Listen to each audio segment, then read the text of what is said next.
When Brown versus Board came through, one of the big points was separate is not equal.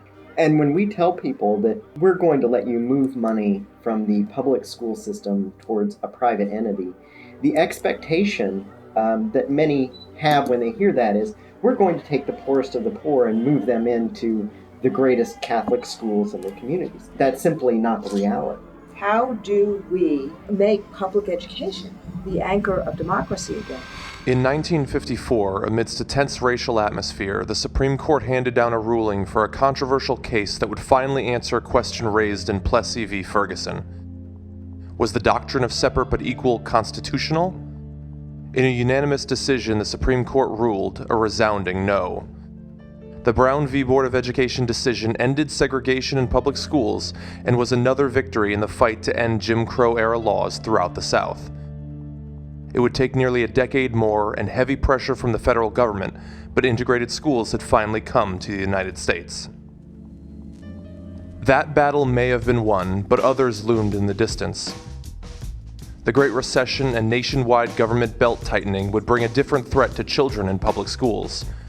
On the 60th anniversary of the Brown v. Board of Education decision, teachers, family members of Brown plaintiffs, and teachers' union leaders gathered in the hallowed ground of Topeka, Kansas, where it all began to rally once again for the future of America's children.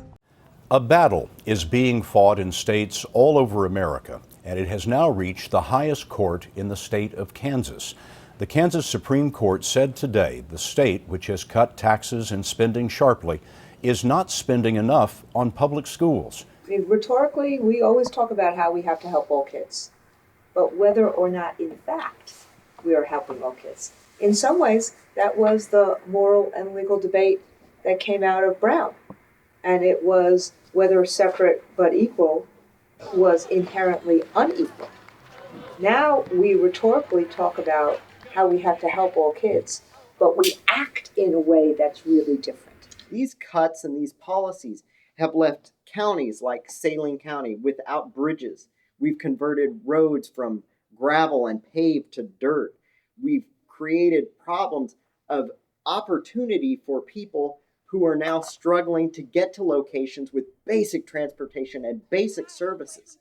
Man, all the way from Texas.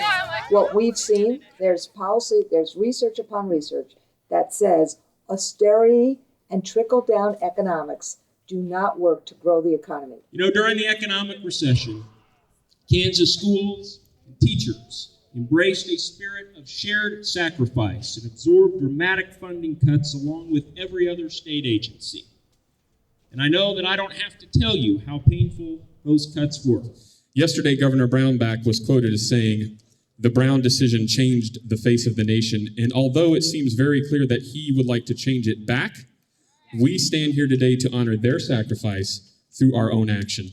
All those standing together, joining hands together, this is something to rejoice about. For too many lives, for too long, we've been separated by race. We've been separated by all these issues. This issue has brought us together. And we're going to change Kansas, and we're going to change the world. It starts right here.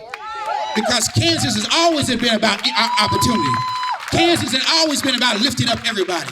And this is the legacy of Kansas, and we won't turn back, and we won't be turned around. Show me what democracy looks like. This is what democracy looks like. Show me what democracy looks like. This is what democracy looks like. Since I have been a child to an adult living in Kansas this entire time, the demographics of my community have changed dramatically. The socioeconomic demographics have changed dramatically.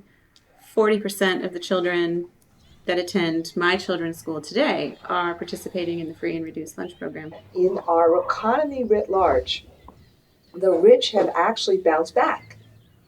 And Wall Street has really bounced back.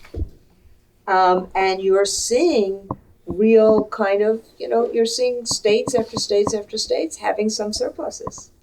And yet you see that even in the equity piece that was passed only because of a court order, adequacy was pulled off, and the issue about at-risk kids funding pulled back, and the people who can fight about this silenced. You take away $10 million of at-risk funding, but you offer it to corporations to provide scholarships to non-public schools.